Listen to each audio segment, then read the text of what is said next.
రక్షకుడు అయిన క్రీస్తు యేసు అమూల్యమైన నామములో మీ అందరికీ 78వ స్వతంత్ర దినోత్సవ శుభాకాంక్షలు తెలియజేస్తూ ఉన్నాం. ప్రభునందు ప్రియమైన దేవుని ప్రజలారా, మన దేశాన్ని ప్రభు నేటి వరకు క్షేమముగా ఉంచారు.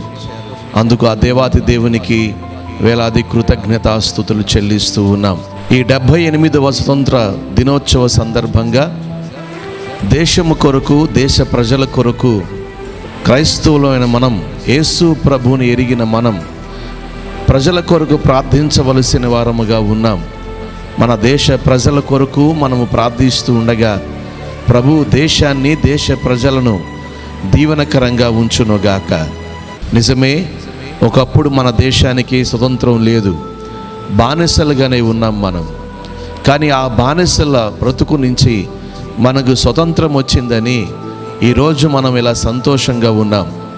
అలాగే మన పాప జీవితంలో జన్మ కర్మ పాపముల వల్ల మనిషి బానిసగా ఉన్నాడు, నరకాగ్నికి వెళ్ళిపోతున్నాడని యేసు ప్రభువారు చూచి మనిషి యొక్క జన్మ కర్మ పాపములు విడిపించటానికే మనిషిని పాపము నుండి విడిపించి స్వతంత్రులుగా చేయాలన్నదే యేసయ్య కోరిక. అందుకుని ఈ లోకానికి ఆయన దిగి వచ్చారు. మానవుల కొరకు ఆయన చనిపోయి సమాధి చేయబడి మరణాన్ని గెలిచి తిరిగి లేచి ఈరోజు మానవ జాతికి ఆయన ఓ గొప్ప స్వతంత్రాన్ని ఇచ్చారు. యేసుక్రీస్తు నందు మనం ఈరోజు స్వతంత్రులం. మనం బానిసపు స్థితిలో మనము లేము. ప్రభు మనకు విడుదలనిచ్చారు.